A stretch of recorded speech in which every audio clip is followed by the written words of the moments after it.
नुकतंच शेतकऱ्याच्या संबंधाने एक आंदोलन झालं. बच्चू कडू, रविकांत तुपकर आणि जे काही अन्य नेते होते जे शेतकऱ्यांच्या प्रश्नासंदर्भात सातत्यानं आंदोलन करत असतात किंवा भूमिका मांडत असतात, तर त्या आंदोलनासंदर्भात सरकारने जाहीर केलं की 30 जूनपर्यंत कर्जमाफी देणार.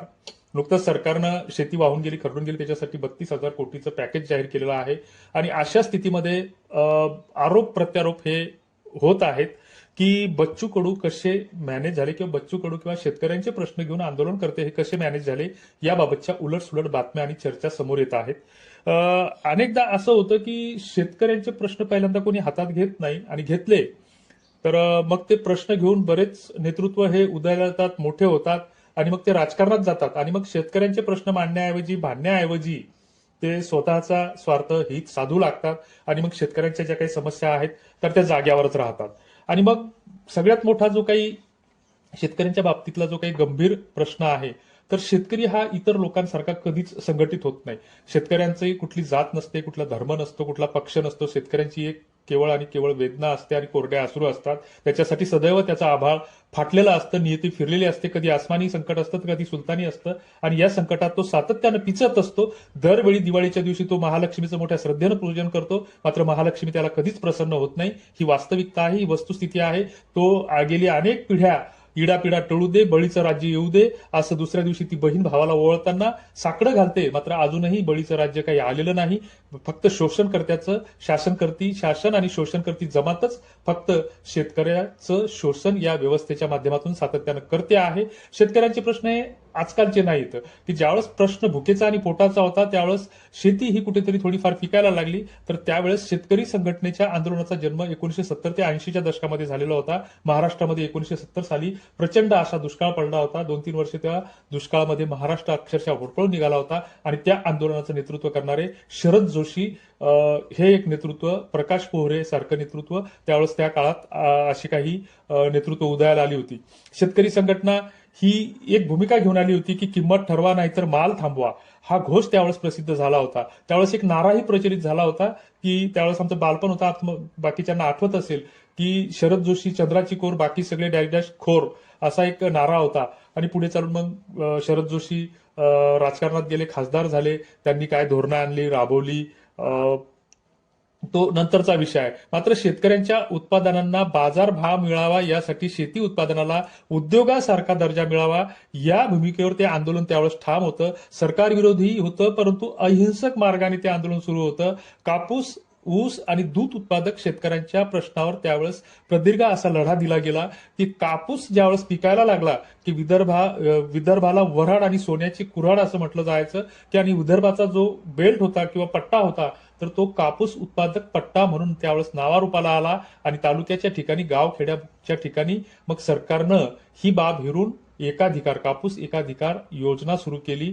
गावोगाव अशा जिनिंग फॅक्टरी लागल्या होत्या. 4-4 दिवस त्या गाड्या बैलाचे नंबर लागत नव्हते आणि मग त्या माध्यमातूनही पुन्हा शेतकऱ्यांच्या शोषणाला एक नवी सुरुवात झाली. आणि खुल्या बाजारामध्ये त्यावेळेस शेतकऱ्यांचा कापूस शेतकऱ्यांना विकता येत नव्हता. जर दिवसा लावलेला, दिवसा पेरलेला, दिवसा वेचलेला आणि दिवसाच गाडीत भरलेला कापूस जर तुम्ही सीमेच्या पार एमपी मध्ये किंवा आंध्राच्या प्रदेशामध्ये जर ते विकायला घेऊन जात असाल तर त्या महाराष्ट्राच्या आणि त्या राज्याच्या बॉर्डरवर तो कापूस पकडला जायचा आणि दुसऱ्या दिवशी वर्तमानपत्रामध्ये बातम्या यायच्या की चोरीचा मुद्देमाल किंवा चोरीचा कापूस 7 लाखाचा, 2 लाखाचा, 10 लाखाचा पकडला, अशा वर्तमानपत्रात बातम्या यायच्या. म्हणजे जो दिवसा पिकवलेला या कृषी प्रधान देशामध्ये तो कापूस त्यावेळेस चोरीचा ठरवला जायचा. विदर्भातील कापूस उत्पादकांची जी काही चळवळ होती तर तिने 1990 ते 2000च्या दशकामध्ये ती अधिक गतिमान झाली. पुन्हा त्याच्यामध्ये किशोर तिवारी सारखे नेते आले, त्यांनी विदर्भ जन आंदोलन समितीची स्थापना केली. शेतकऱ्यांच्या आत्महत्याकडे शासनाचं, कारण त्यावेळेस पहिल्यांदा शेतकरी आत्महत्यांचा प्रश्न हा उजागर होत होता आणि शासनाचं त्याच्याकडे दुर्लक्ष होत आहे, तर ते उजागर करण्याचं काम देशोन्नतीच्या माध्यमातून प्रकाश पोहरे, किशोर तिवारी या नेत्यांनी समोर आणण्याचा प्रयत्न केला. त्यांच्यासोबत जोडीला आणखीनही काही नेतृत्व होती. कापसाला हमी भाव, कर्जमाफी, कृषी विमा यावरती आंदोलनं त्यावेळेस होत होती. कृषी आत्महत्यांचा जो काही प्रश्न होता तर तो राष्ट्रीय पातळीवर आणण्यामध्ये याची एक महत्वाची भूमिका राहिलेली होती की 2000 च्या नंतर प्रकाश पोहरे यांनी एक समग्र विकास आघाडीची स्थापना केली होती आणि त्याच वेळेस नेमकीच रासायनिक शेतीला, एक संकरित शेतीला एक सुरुवात होत होती आणि त्या शेतीला विरोध म्हणून प्रकाश पोहरे असतील, बाबा राऊळकर असतील, राम कळसपूरकर असतील, किशोर तिवारी असतील, पद्मश्री सुभाष पाळेकर असतील. पद्मश्री सुभाष पाळेकरांनी या शेती विषयाचा अभ्यास करून ते एक शेती तज्ज्ञ म्हणून नैसर्गिक शेती ही एक संकल्पना समोर आणली, जिला झिरो बजेट नैसर्गिक शेती हे नाव दिलं गेलं. मात्र आपल्याच लोकांनी त्या चळवळीला, त्या शेतीच्या चळवळीला कुठेतरी विरोध केला या लोकांच्या बहकाव्यात येऊन. कारण राजकारणामध्ये दोन तत्व असतात, किंवा एक असा अनुमान सांगायला हरकत नसावी की 90% लोकांना समाजकारण, राजकारण याच्याशी काही घेणं देणं नसतं. मात्र 10% जी उरलेली लोक असतात, तर ते 10%पैकी 10% लोक हे कुठेतरी तुमच्या आमच्यासाठी एक नेते म्हणून, मॉडेल लीडर म्हणून काम करत असतात. आणि मग ते मॉडेल लीडर म्हणून काम करत असतात, तर त्याच्यातली 8% लोक जी असतात ती स्वार्थी असतात, कुठेतरी राजकीय हेतूने प्रेरित असतात, स्वतःच्या स्वार्थाने प्रेरित असतात. ती समाजाला विनाशाकडे, अंधाराकडे नेण्याचं काम ते करत असतात. मात्र तेच आपल्याला आपले खरे हिरो वाटायला लागतात, की 2% कोणते आणि 8% कोणते हे आपल्याला नेमकं ओळखू येत नाही. आणि मग जे 2% असतात, प्रकाश पोहरे सारखे किंवा सुभाष पाळेकरांसारखे, तर त्यांना बदनाम करण्याचं काम हे 8% लोक करत असतात. त्यांना दिशाहीन करण्याचं काम ही 8% लोक करत असतात. आणि आपल्याला नेमकं हे कळत नाही की या 2%चं ऐकायचं की या 8%चं ऐकायचं. आणि नेमकं आपण त्या 8%च्या पाठीमागे जातो आणि मग आपली कुठेतरी फसगत होते आणि आपल्या समस्या ह्या जागेवरच राहतात. आताही तेच होतं आहे की एक भक्ताची नवी एक जमात सध्या उदयाला आली आहे. स्ट्रीम मीडियाची एक जमात सध्या उदयाला आली आहे की ज्यांना भक्त म्हटलं की राग येतो. मग सरकार तुमच्यावर पुन्हा जर खरं बोलायला लागलं तर कारवाई करायला तयार राहतं.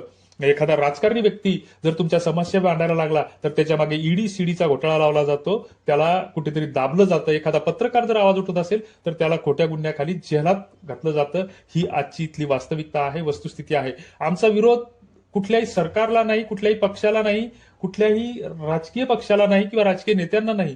मात्र ही जी शेतकरी विरोधी, सर्वसामान्य विरोधी, गोरगरिबांचं शोषण करणारी जी काही व्यवस्था तयार झालेली आहे अलीकडच्या काळामध्ये, जो काही फॅसिझम आम्ही स्वीकारलेला आहे, तर याला कुठेतरी ही व्यवस्था बदलली पाहिजे. या फॅसिझमला कुठेतरी विरोध झाला पाहिजे, हे आमचं म्हणणं या माध्यमातून आहे. त्याच्यानंतर डाव्या विचारधारेचे आंदोलन समोर आलं, किसान सभा आली, त्या माध्यमातून जे काही नेतृत्व किंवा नेते उदयाला आले, तर जमीन, पाणी, अन्न सुरक्षा यासाठी सुद्धा एक दीर्घकालीन आंदोलन उभं राहिलं होतं. कामगार आणि शेतकरी एकजूट व्हावी याच्यासाठी काही विचारधारा त्या काळामध्ये पुढे आली.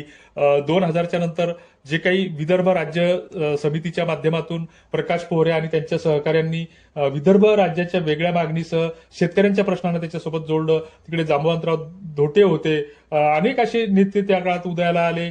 नंतर ते नेते कुठेतरी मग ते नेतृत्व राजकारणात समाविष्ट झाले किंवा त्यांचे आवाज दाबले गेले किंवा त्यांची आंदोलनं दाबल्या गेली. आणि मग या सगळ्या याच्यामध्ये अलीकडच्या काळामध्ये पुन्हा काही नवीन नेते उदयाला आले. रविकांत तुपकरचं नाव पुन्हा याच्यामध्ये घेतलं जातं की विम्याच्या प्रश्नासाठी मागच्याच वर्षी ते कुठेतरी भांडत होते. बुलढाण्यामध्ये काहीतरी मोर्चा वगैरे त्यांनी काढायची तयारी केली होती, मोर्चाही काढला होता, पोलिसांनी उचललं आणि त्यांना अकोल्याच्या जेलमध्ये टाकलं. मात्र रविकांत तुपकर हे जेलमध्ये गेल्याच्या नंतर 2-3 दिवसाच्या नंतर त्यांना सोडलंही, तो भाग वेगळा.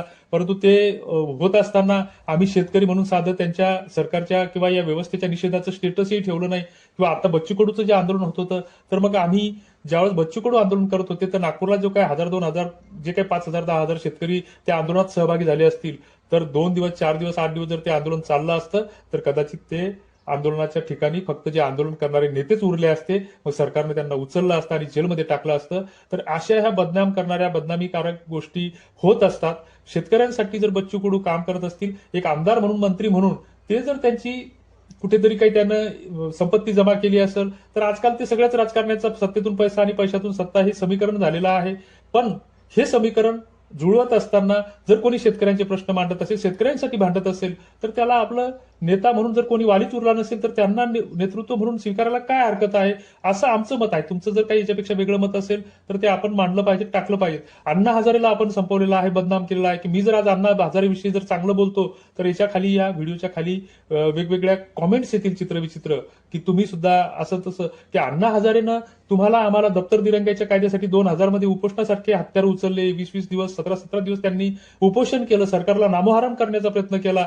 आणि त्याच एक गांधीवादाचा विचार म्हणून अण्णा हजारेनं 2002 मध्ये एक माहितीचा अधिकार हा कायदा, अधिनियम पदरामध्ये कुठेतरी पाडून घेतला. 2002 मध्ये महाराष्ट्रासाठी हा अधिनियम लागू झाल्याच्या नंतर 2005 मध्ये केंद्राला सुद्धा तो झक मारून स्वीकारावा लागला आणि माहिती अधिकार कायद्याचा वापर करून तुम्ही आम्ही आज एकमेकांना न्याय मिळवून घेत आहोत. बरेच जण त्याचा गैरवापरही करतात, तो भाग वेगळा.